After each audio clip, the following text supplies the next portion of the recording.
का स्वामी छठे भाव में बैठ गया है। अगर किसी का 11th house Lord 7th house में बैठेगा तो इस व्यक्ति की इच्छा पूर्ति इसकी शादी के बाद होगी या इसकी स्पाउस करेगी। इसके प्रॉफिट और गेन्स शादी के बाद मिलेंगे या फिर इसकी स्पाउस के द्वारा मिलेंगे। इसकी इच्छा पूर्ति डेली इंटरेक्शन से होगी। छठा घर और सातवां घर सॉरी डेली इंटरेक्शन का भी और डेली इनकम का भी है। तो जितनी ये अगर शादी हो गई है अपने स्पाउस से बात करेगा उतना इसकी इच्छा पूर्ति भी होगी और उतना इसको प्रॉफिट और गेन्स भी मिलेगी, उतना इसको लाभ मिलेगा। इसके सातवें भाव में इसका लाभ लिखा है। अगर ये इंडिपेंडेंट बिजनेस करेगा, पार्टनरशिप में बिजनेस करेगा, किसी कोलैबोरेशन में करेगा, किसी जॉइंट वेंचर में करेगा तो इस व्यक्ति को लाभ मिलेगा। अगर ये किसी प्रकार का रिटेल स्टोर खोल लेता है इसकी इच्छा पूर्ति भी होगी और इसको लाभ भी मिलेगा।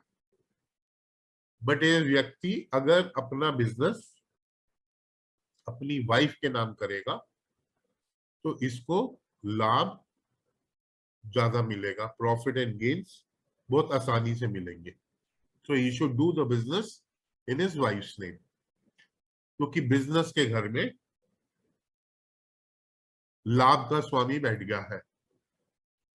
या वाइफ को इन्वॉल्व कर ले, उनके नाम पे ये फर्म चला दे तो इसको प्रॉफिट एंड गेन्स मिल जाएंगे। अगर किसी का 11th हाउस लॉर्ड 8वें घर में बैठेगा तो इसकी इच्छा पूर्ति कहां से होगी? इसकी इच्छा पूर्ति इनहेरिटेड वेल्थ से होगी। इस व्यक्ति की इच्छा पूर्ति डाउरी से होगी। इसकी इच्छा पूर्ति इसके इन लॉस करेंगे। इसकी इच्छा पूर्ति कस्टमर का पैसा करेगा, क्योंकि 8वां भाव कस्टमर का पैसा है। It is other persons money. तो इसकी इच्छा पूर्ति उन सब चीजों से होगी। अगर ये 8वें घर की चीजों से जुड़ जाता है, जो कि अभी मैंने बताया था, इंश्योरेंस बिजनेसेस हो गए, मैन्युफैक्चरिंग हो गई, अंडर सी हो गए, पेट्रोल पंप्स हो गए, टैक्सेशन हो गई, माइंस हो गई, टोबैको इंडस्ट्रीज हो गई, इन सब चीजों से या ऑकल्ट से जुड़ जाएगा, या फिर ये कोई तंत्र और मंत्र से जुड़ जाएगा, कोई कमेटी बिजनेस से जुड़ जाएगा, इसको प्रॉफिट और गेन्स मिलेंगे। इस व्यक्ति को, क्योंकि लाभ का स्वामी कह रहा है कि मैं 8वें घर में बैठा हूं, 8वां घर पीड़ा, स्ट्रेस, ह्यूमिलेशन का है, all of a sudden events का है। तो इस व्यक्ति को लाभ भी ऑल ऑफ अ सडन मिल सकता है, विंडफॉल गेन्स मिल सकते हैं ऑल ऑफ अ सडन। इसको ट्रांसफॉर्मेशन लानी पड़ेगी। ट्रांसफॉर्मेशन ये किस चीजों में लाएगा? अपने डिजायर्स और अपनी एक्सपेक्टेशंस में इसको उसमें ट्रांसफॉर्मेशन लानी पड़ेगी। इस व्यक्ति को अपने इन लॉज को रिस्पेक्ट देना पड़ेगा। तो इसको प्रॉफिट और गेन्स मिलेंगे। इस व्यक्ति को कोई भी कार्य करने से पहले अगर ये कोई रिसर्च कर ले, अपने प्रॉफिट्स और गेन्स की कैलकुलेशन कर ले, उसमें थोड़ी रिसर्च कर ले कि इतना मेरे को मिलेगा, इस काम के अवज में मेरे को इतना मिल जाएगा, कैलकुलेशन कर ले, तो इसको प्रॉफिट और गेन्स 100% मिल जाएंगे। और वो भी अगर हिडन वे में करेगा तो बहुत अच्छा है। रूट तक जाके अपनी कैलकुलेशन करेगा, अच्छा है। अपने एक्सपेक्टेशंस और अपने एम्बिशंस में ये ट्रांसफॉर्मेशन लाएगा प्रॉफिट एंड गेन्स की, प्रति, तो इसको विंडफॉल गेन होगा इस व्यक्ति को।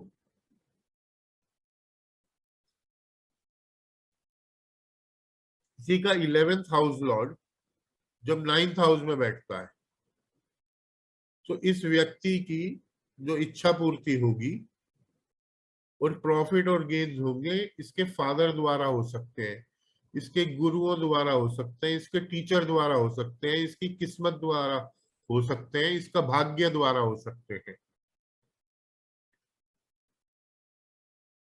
अगर ये व्यक्ति हायर लर्निंग करेगा, ये लंबी दूरी की यात्राएं कर लेगा, या कोई लॉन्ग डिस्टेंस ट्रैवल या ट्रैवल बिजनेस में लग जाएगा, या पब्लिशिंग हाउस बिजनेस में लग जाएगा, कंसल्टेंसी में लग जाएगा, तो इस व्यक्ति को प्रॉफिट और गेन्स होंगे। अगर ये व्यक्ति तीर्थ स्थान पे, रिलीजियस प्लेसेस पे यात्रा करेगा, इसका भाग्य उज्जवल होगा, भाग्य उज्जवल होने के साथ साथ इसको प्रॉफिट और गेन्स मिलेंगे।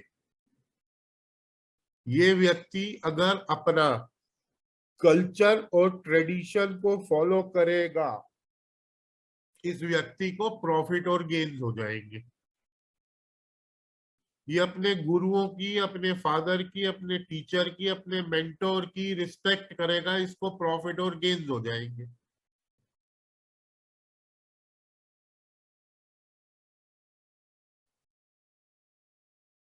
ये लंबी दूरी की यात्राएं करेगा, ये व्यक्ति, इसको प्रॉफिट और गेन्स हो जाएंगे।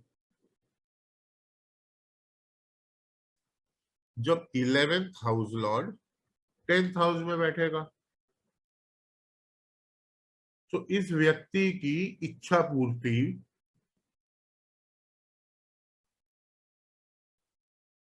इसके कैरियर द्वारा, या इसके प्रोफेशन द्वारा, या इसके नेम फेम द्वारा, स्टेटस द्वारा, गवर्नमेंट द्वारा, किसी पॉलिटिशियन द्वारा, कोई हाई प्रोफाइल व्यक्ति विद स्टेटस इसकी इच्छा पूर्ति करेगा। अगर ये उन लोगों से जुड़ जाएगा तो इसकी इच्छा पूर्ति हो जाएगी, और ये जो प्रॉफिट्स और गेन्स बनाएगा, ये गवर्नमेंट के थ्रू बनाएगा, ये पॉलिटिशियंस के थ्रू बनाएगा, ये किसी एडमिनिस्ट्रेटिव जॉब में कमाएगा, गवर्नमेंट के थ्रू बनाएगा, या कोई गवर्नमेंट कॉन्ट्रैक्टर बन जाएगा, उसके थ्रू प्रॉफिट एंड गेन्स कमाएगा। ये कैरियर रिलेटेड जो ब्रांडेड ब्रांडिंग कैरियर से रिलेटेड बिजनेसेस होते हैं, अगर ये वो करेगा तो उससे अपना प्रॉफिट एंड गेन्स बनाएगा। किसी प्रकार का इमेज बिल्डिंग के अगर प्रोफेशन होते हैं उससे जुड़ जाएगा तो ये उधर अपना प्रॉफिट एंड गेन्स कमाएगा। किसी हाई प्रोफाइल कंपनी में ये सीईओ या कुछ चेयरमैन या कुछ ऐसी अच्छी प्रोफाइल पे रहेगा तो वहां से ये अपने प्रॉफिट और गेन्स कमाएगा।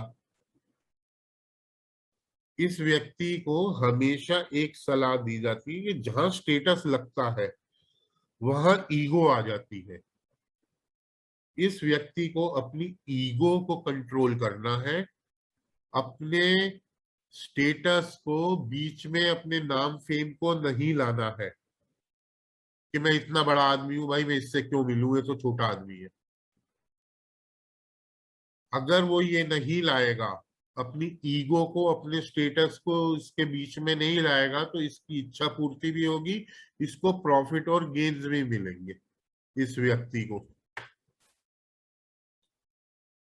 अगर किसी का 11th house Lord 11th house में ही बैठेगा तो इस व्यक्ति की इच्छा पूर्ति इसके दोस्त तैयार कर देंगे, इसकी इच्छा पूर्ति इसका बड़ा भाई करेगा, इसका सोशल सर्कल करेगा, मासेस के द्वारा ये अपनी इच्छा पूर्ति करेगा। ये व्यक्ति को जो प्रॉफिट और गेन्स मिलेंगे वो क्लब से, पब से, एनजीओ से, कोई कोऑपरेटिव सोसाइटी, कोई कोऑपरेटिव बैंक से इसको प्रॉफिट और गेन्स मिलेंगे। कुछ भी ये चीज बनाएगा मासेस के लिए, उससे इसको प्रॉफिट और गेन्स मिलेंगे। इस व्यक्ति को ओवर कमिट नहीं करना चाहिए, ओवर एक्सपेक्टेशन नहीं रखनी चाहिए, तो इसकी इच्छा पूर्ति और इसके प्रॉफिट गेन्स दोनों हो जाएंगे। The person should control his expectations and desires. If he controls it, he will fulfill his desires also, and he will get profit and gains also. अगर किसी का 11th house Lord 12th house में बैठेगा, तो इस व्यक्ति के desires जो फिलफिल होंगे, जो इच्छा पूर्ति होगी, वो विदेश लैंड की सेटलमेंट से होगी, या घर से दूर जाके कोई डिफरेंट एनवायरमेंट में, दिल्ली से चेन्नई चला गया, वहां जाके इसकी इच्छा पूर्ति होगी, जहां कल्चर और ट्रेडिशन चेंज है, वहां इस व्यक्ति की इच्छा पूर्ति होगी। ये जो अपना प्रॉफिट और गेन्स कमाएगा, ये फॉरेन लैंड्स दोबारा करा सकता है, ये फॉरेन लैंड्स में इन्वेस्टमेंट करके कर सकता है अपनी प्रॉफिट एंड गेन्स। ये व्यक्ति कोई योगा सेंटर, कोई मेडिटेशन सेंटर, कोई हॉस्पिटल, कोई एमएनसी में काम करके, कोई शॉपिंग मॉल में कोई शॉप लेके, या किसी प्रकार की इन्वेस्टमेंट करके इसको प्रॉफिट और गेन्स मिलेंगे। कोई इंपोर्ट एक्सपोर्ट का बिजनेस कर लेगा, उससे इसको प्रॉफिट और गेन्स मिलेंगे। या ये कोई चैरिटेबल इंस्टीट्यूशन खोल ले, उससे इसको प्रॉफिट और गेन्स मिल लेंगे। तो अगर ये व्यक्ति अपने प्रॉफिट और गेन्स की चैरिटी करेगा या डोनेशन करेगा, some part of it, he will get very good profits. He should donate a part of his profit, चाहे 1% करे या आधा % करे, he should donate something. So the more he donates, the more charity he does, इसके profits और gains multiply हो जाएंगे इस व्यक्ति के।